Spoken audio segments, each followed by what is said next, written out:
మతవాడికి చంపలేదంటారు. చనిపోయిన మధుసూదన్ గారి భార్య అందరూ వాళ్ళ అబద్ధాలు చెప్తారు. వాళ్ళు పాకిస్తాన్ని ప్రేమిస్తూ అంటారు. వీళ్ళందరూ ఇక్కడ భారతదేశంలో కూర్చొని మీరు పాకిస్తాన్ని ప్రేమిస్తుంటారు. మొన్న కొంతమంది నాయకులు డిబేట్లో మాట్లాడుతుంటే చూస్తున్నాను. మీరు పాకిస్తాన్ అంత ప్రేమిస్తే దయచేసి పాకిస్తాన్కి వెళ్ళిపోండి. ఇక్కడ ఎందుకు? పాకిస్తాన్ మీద మీకు అంత ప్రేమే ఉంటే ఇది మాట్లాడుతున్న పని ఏదైనా వీళ్ళందరూ కూర్చొని కాంగ్రెస్ నాయకులు వీళ్ళందరూ కొంతమంది ఎమ్మెల్సీలు కూడా ఉన్నట్టుగా అనిపించింది నాకు చూస్తుంటే. ముఖ్యంగా సౌత్ నుంచి ఉన్నారు కొంతమంది సీనియర్ కాంగ్రెస్ నాయకులేం. కాంగ్రెస్లోనే విభేదం ఉంది. మేము వెళ్ళిపోతే మీరు పాకిస్తాన్ని, మీరు భారతదేశంలో దాడి జరిగినప్పుడు భారతదేశానికి నిలబడాలి తప్ప పాకిస్తాన్కి నిలబడతాం మీరు సెక్యులరిజం అంటే అది ఏ ససేమిరా ఎవరు ఒప్పుకోరు. ఇక్కడ ఆ బలం మనం చూపించాలి. మనం ప్రాణాలు పోతే తిరిగి వస్తాయా? ఆయన ప్రాణాలు పోయినాయి. ఆయన బిడ్డల పరిస్థితి ఏంటి? ఆయన భార్య పరిస్థితి ఏంటి? మెరిట్ మీద ఉద్యోగం సంపాదించుకున్న అబ్బాయి ఒకటే కంపెనీలో నిలబడి ఆ మెరిటోరియస్గా ఎదిగినవాడు. ఒకటే మాట ఆయన మా మిస్సెస్ మాట్లాడుతూ ఉన్నారు. మాకు ఏం ఆశలు లేవు సార్. మేము సింపుల్ ఒక చిన్న మిడిల్ క్లాస్ ఫ్యామిలీ. మేము టీవీల్లో కనిపిస్తామని మా కళ్ళలో కూడా ఉన్నాం. కానీ మా దురదృష్టం ఇలా కనిపించాం మేము టీవీలోనే. నా భర్త చనిపోయినప్పుడు ఇలా మేము టీవీలో కనిపించి మా బతుకులు బయటకు వచ్చినాయి. నా భర్త చనిపోయాడు, అది చెప్పుకోవాల్సిన దుస్థితి మాకు వచ్చిందని. పాకిస్తాన్పై ప్రేమ ఉంటే కాంగ్రెస్ నాయకులు పాకిస్తాన్కు వెళ్ళిపోవాలని నిన్న జనసేన అధ్యక్షులు పవన్ కళ్యాణ్ గారు వ్యాఖ్యానించడం జరిగింది. ఇది చాలా హాస్యాస్పదం, చాలా అవివేకం. బీజేపీ పుట్టకముందే, జనసేన పార్టీ పుట్టకముందే, పవన్ కళ్యాణ్ పుట్టకముందే 1948లోనే నెహ్రూ గారు ప్రధానమంత్రిగా ఉన్నప్పుడు స్వాతంత్రం వచ్చిన తొలినాళ్లలోనే కాంగ్రెస్ నేతృత్వంలోని కేంద్ర ప్రభుత్వం పాకిస్తాన్తో యుద్ధం చేసి గెలిచింది. తెలుసుకోండి పవన్ కళ్యాణ్ గారు. రెండవది, బీజేపీ పుట్టకముందే, జనసేన పార్టీ పుట్టకముందే, పవన్ కళ్యాణ్ పుట్టకముందే లాల్ బహదూర్ శాస్త్రి ప్రధానమంత్రిగా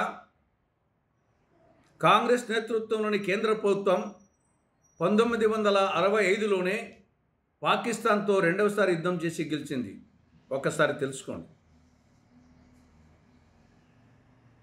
బీజేపీ పుట్టకముందే, జనసేన పార్టీ పుట్టకముందే పవన్ కళ్యాణ్ 3 నెలల బాలుడుగా ఉన్నప్పుడే ఉక్కు మహిళ శ్రీమతి ఇందిరాగాంధీ గారు ప్రధానమంత్రిగా ఉన్నప్పుడే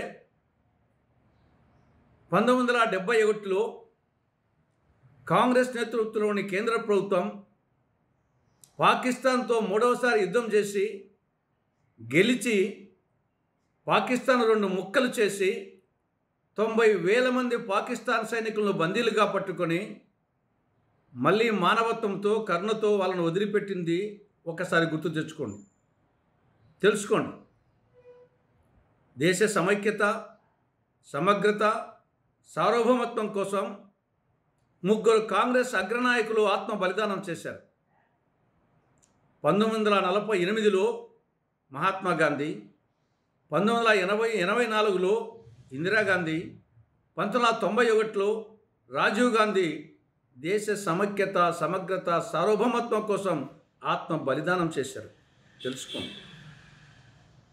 అటువంటి కాంగ్రెస్ పార్టీ దేశభక్తి గురించి,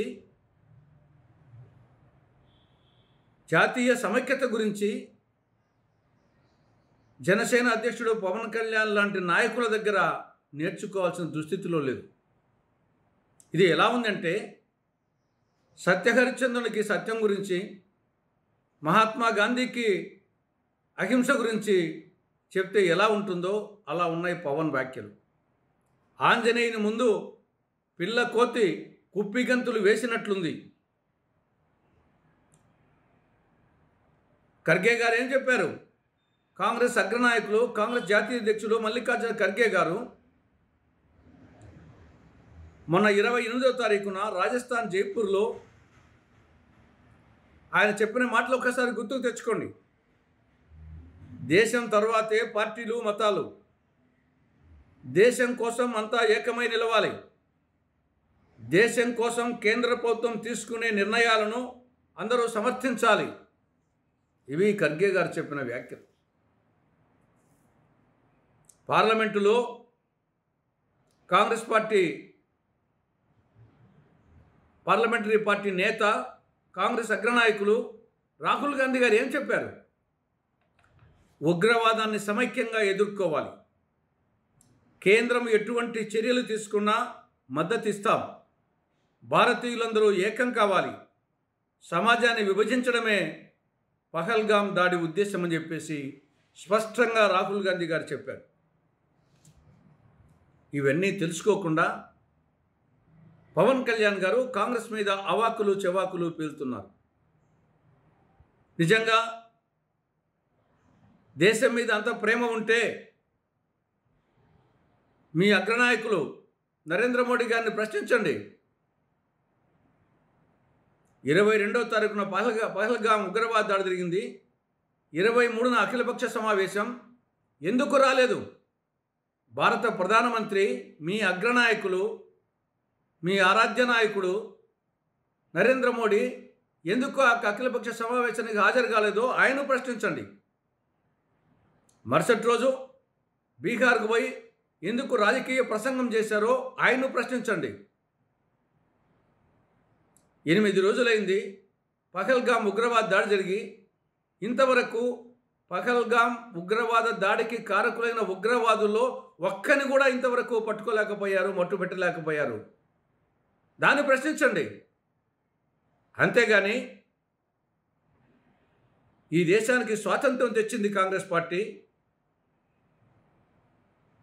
నవభారత నిర్మాణంలో ప్రముఖ పాత్ర వహించిన పార్టీ కాంగ్రెస్ పార్టీ. దేశభక్తుల పార్టీ, త్యాగధనుల పార్టీ. అటువంటి కాంగ్రెస్ పార్టీ మీద అవాక్కులు చెవాకులు ప్రేలవద్దని జనసేన అధ్యక్షులు పవన్ కళ్యాణ్ గారికి సూచిస్తున్నా.